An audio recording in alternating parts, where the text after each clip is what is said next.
Xin chào tất cả các bạn, chào mừng các bạn đã quay trở lại với bản tin tuần của cả Coin. Thứ nhất đấy là một tin từ ngày 15 tháng 3, đó là Layer Zero chuẩn bị ra mắt giao thức chuỗi chéo Stargate. Layer Zero là một giao thức chéo giúp kết nối các ứng dụng phi tập trung đáp trên nhiều nền tảng blockchain khác nhau thông qua những node on-chain siêu nhẹ mà vẫn đảm bảo được tính an toàn và phí rẻ cho người dùng. Sử dụng giao thức của Layer Zero thì các developers, những lập trình viên có thể biến các ứng dụng phi tập trung thành những ứng dụng đa chuỗi. Layer Zero đã ra mắt Stargate và cho bán token vào ngày 17 tháng 3.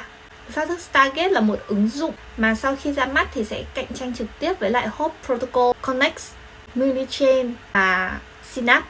Thì Stargate sẽ cho phép người dùng có thể chuyển tài sản từ chuỗi này sang chuỗi khác chỉ với một giao dịch duy nhất. Stargate hoạt động trên 7 chuỗi thương tích với máy ảo ở Ethereum và The Same Token thì Stargate bán đấu giá 10% tổng nguồn cung của token, ứng với 10 triệu token. Maki, đồng sáng lập của SushiSwap, sẽ tham gia dẫn dắt phát triển kinh doanh dự án này. Tổng cộng Layer Zero đã gọi được 135 triệu USD, định giá ở mức giá 1 tỷ USD. Cái tổ chức tham gia vào cái vòng gọi vốn này thì gồm có Sequoia Capital, FTX Venture, Andreessen Horowitz. Ngoài ra thì có cả Coinbase Venture, PayPal Venture, Tiger Global, Uniswap Lab, vân vân và vân vân.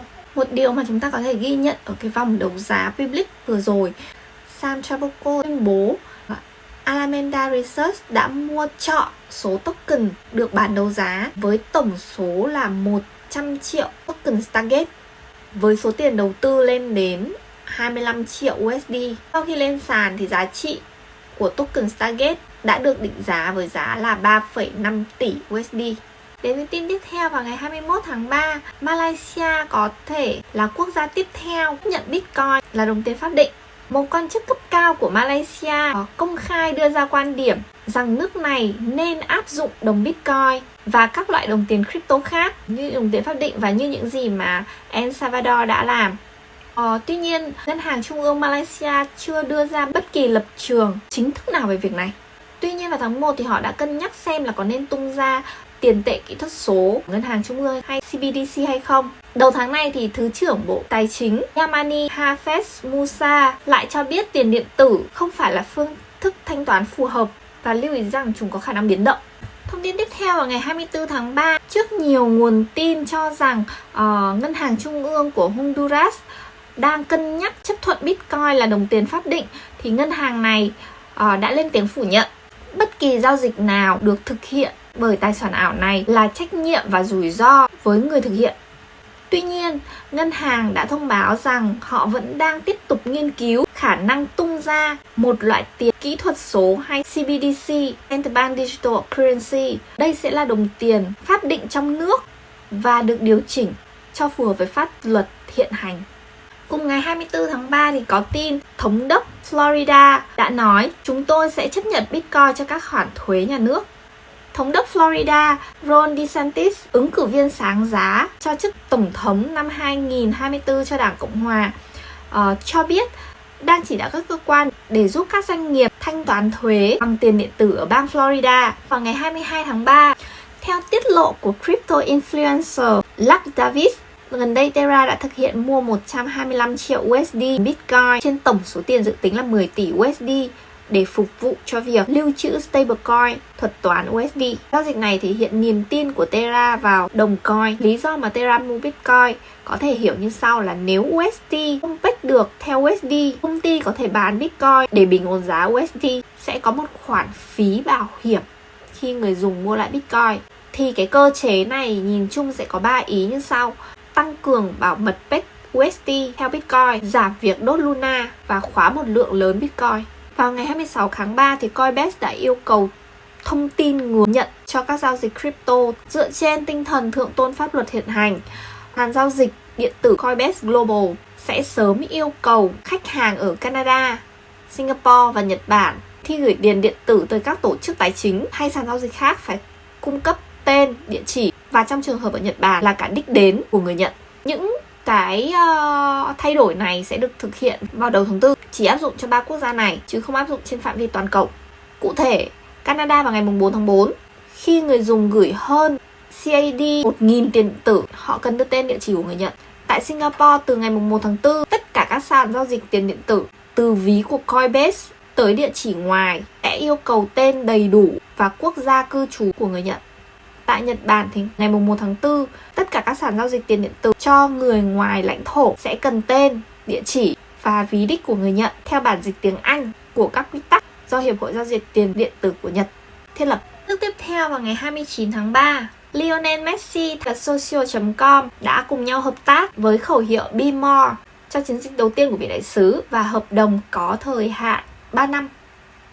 Social.com mong muốn biến môn thể thao trở nên thú vị hơn, bổ ích và đáng nhớ thông qua fan token.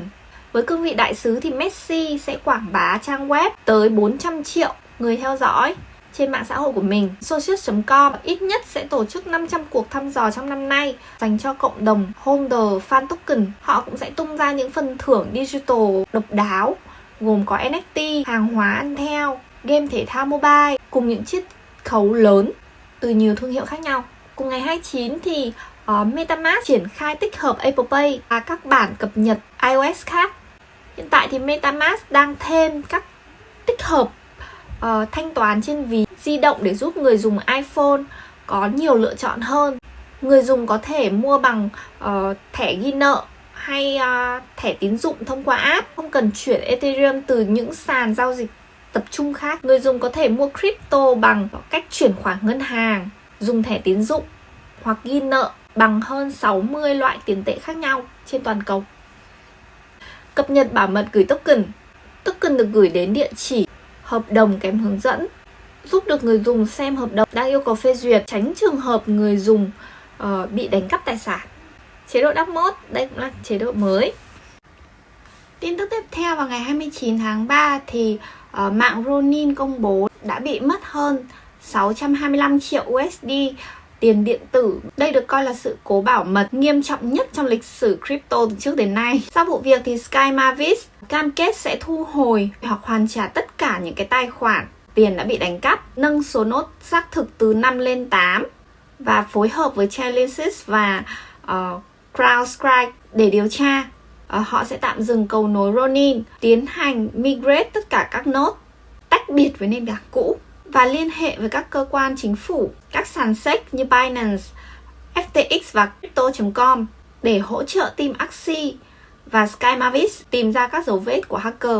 Một thông tin nữa đấy là tất cả những cái thương hiệu nổi tiếng thì bắt đầu chuyển hướng tới NFT, trong đó có các brand thể thao như Adidas, Nike, Puma, các brand giải trí gồm có Disney, DC Comics, Dead World Records, The Walking Dead và các thương hiệu e-commerce, Shopify App Store. Tất cả những cái thương hiệu này thì đều đã hợp tác với những nền tảng NFT để cho ra mắt những bộ sưu tập NFT. Gần đây thì OpenSea đã thông báo họ sẽ hỗ trợ cho hệ sinh thái Solana vào tháng 4. Thì Solana đã dậy sóng giao dịch NFT tăng 80% sau hé lộ của OpenSea, đẩy giá lên ở thời điểm hiện tại là khoảng hơn 130 đô la một Sol. Điều này sẽ giúp cho thị trường tiếp cận với lượng khách hàng lớn hơn và thị trường NFT ở trên Solana sôi động hẳn lên.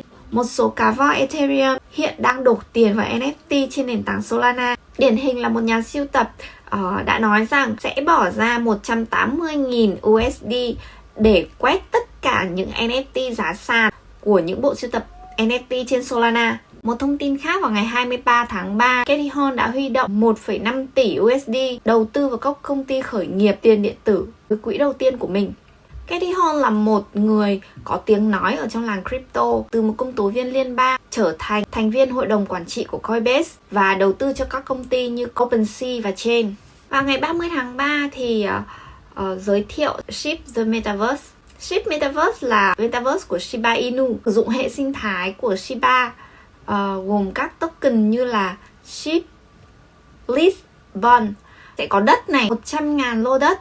Một số lô đất sẽ được khóa để làm khu đất chung. Bạn sẽ được mua những cái lô đất còn lại, được chia ra các chia khác nhau và với giá khác nhau dao động từ 0,2 Ethereum đến 1 Ethereum. Và họ thông báo hợp tác với Studio Game Developer AAA. Studio sẽ phụ trách về mảng game nghệ thuật. Còn Shiba Inu sẽ quản lý việc triển khai blockchain. Ngày 29 tháng 3 thì Tatum thông báo sẽ mở toàn bộ hệ sinh thái NFT của Celo cho các developer. Bạn có thể làm gì ở trên Celo với Tatum? Mint NFT một cách dễ dàng, thông báo thời gian thực, tra cứu data NFT, lưu trữ metadata NFT, xây dựng các NFT marketplace và các cuộc đấu giá. Và hơn thế nữa, tự động thanh toán phí gas cho người dùng bằng Tatum, gas pump, private key và quản lý ví cho các ứng dụng giám sát, cùng các tài khoản ảo để xây dựng các tính năng trao đổi và nhiều giải pháp đa tiền tệ. Vào ngày 1 tháng 4 thì Discord của Bored Ape bị hack và nhiều NFT bị trộm. NFT bị trộm ở muôn nơi. Chỉ riêng ca sĩ Đài Loan Ye Châu Kiệt Luân đã bị mất trộm nhiều token. Các vật phẩm bị đánh cắp bao gồm một con Bored Ape, một con Mutant Ape, 2 con Doodle và 169 Ethereum, tương đương với lại 549.000 USD. Ngày 1 tháng 4 thì cũng có thông báo là OpenSea sẽ triển khai thanh toán NFT bằng thẻ tín dụng. NFT Marketplace OpenSea sẽ cho người dùng trực tiếp thanh toán NFT thông qua nền tảng của MoonPay, giúp đơn giản hóa quá trình mua NFT với những ai không sở hữu crypto. Theo một phát ngôn viên của MoonPay nói với lại The Block, những nhà sưu tập có thể thanh toán NFT trực tiếp qua Visa, Mastercard, American Express, Apple Pay, Google Pay mà không cần chuyển đổi sang bất kỳ một loại tiền crypto nào. Động thái này để mở rộng tệp khách hàng của Marketplace sang những cá nhân không sử dụng tiền điện tử. Cũng trong ngày, công ty bảo mật Blockchain Certic vừa huy động được 88 triệu USD. Đợt bán cổ phần này đã được mở vào ngày 23 tháng 3 và 15 nhà đầu tư đã đóng góp vào quỹ. Đây là vòng gây quỹ được đầu tư bởi Sequoia Capital China. Và ngày 31 tháng 3 thì có thông tin là Circle chọn BNY Mellon để lưu ký các khoản dự trữ USDC. Circle Internet, BNY là ngân hàng đầu tư lâu đời nhất của Mỹ. BNY Mellon sẽ trở thành người tổ chức lưu ký chính thức của USDC. Vào ngày 31 tháng 3, DeFi Portal OneInch ra mắt ứng dụng Wallet trên Android. Trước đó thì OneInch đã phát hành ứng dụng ở trên iPhone vào cuối tháng 4 năm 2021, chỉ 2 tháng sau khi xuất hiện trên Binance Smart Chain.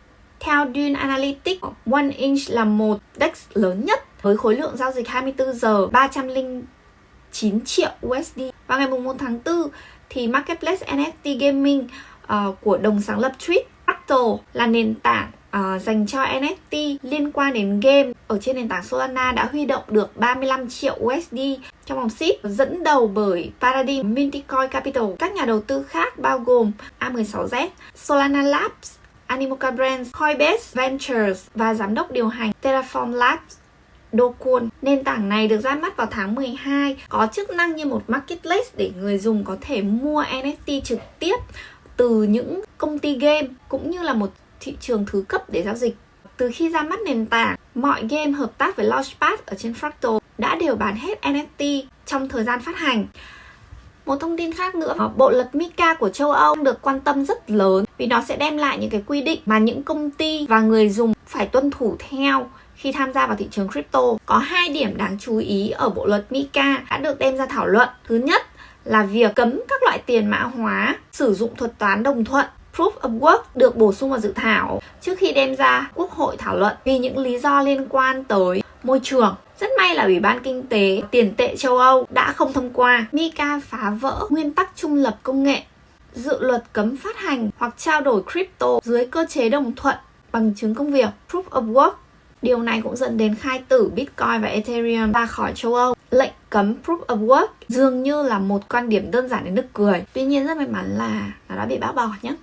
Điểm đáng chú ý thứ hai là vào ngày 31 tháng 3 vừa qua, Ủy ban Kinh tế Tiền tệ của châu Âu đã thông qua 2 đề nghị của TFR, Transfer of Fund Regulation. Nếu bộ luật không thay đổi thì nó sẽ mang lại rất là nhiều rào cản cho người dùng crypto thông qua chế tài mà châu Âu áp đặt lên các sàn giao dịch tập trung. Thứ nhất là các sàn giao dịch sẽ phải báo cáo đối với tất cả các giao dịch lớn hơn 1.000 euro cho các cơ quan chính phủ có trách nhiệm theo dõi và chống lại rửa tiền. Thứ hai là các sàn giao dịch sẽ phải kiểm tra danh tính của chủ người nhận với ví non-custodian như MetaMask và Ledger cùng lúc báo lại các giao dịch qua những ví trên 1.000 euro. Mục đích của hai đề nghị này để làm suy yếu đi tính ẩn danh của các giao dịch liên quan đến crypto. Ngày 1 tháng 4 thì có thông tin là khai thác tiền điện tử để nhận được sự chú ý đặc biệt ở Nga. Bộ Tài chính của Nga cho biết một dự luật sắp tới nhằm điều chỉnh tiền điện tử sẽ chú ý đặc biệt đến việc khai thác do trong nước có nhiều tiềm năng phát triển hoạt động này. Dự luật đã được trình lên chính phủ từ tháng 2 và sẽ được hoàn thiện trong tương lai gần. Lưu ý là dự luật đề xuất của Nga vẫn có ý định cấm tiền điện tử để thanh toán. Tuy nhiên, dự luật sẽ thiết lập một khuôn khổ quy định toàn diện để đầu tư không gian, thúc đẩy các hoạt động khai thác. Mặc dù Bộ Tài chính dường như nhất trí ủng hộ việc khai thác tiền điện tử theo hướng công nghiệp hóa, vẫn chưa rõ là liệu các cá nhân có được phép khai thác tiền điện tử tại nhà hay không. Wow, có quá là nhiều tin tức trong thời gian vừa qua. Điểm tin của tuần vừa rồi đã kết thúc. Hẹn các bạn vào tuần tiếp theo để có những thông tin về thị trường crypto tuần đầu tiên của tháng 4 nhé. Bye bye.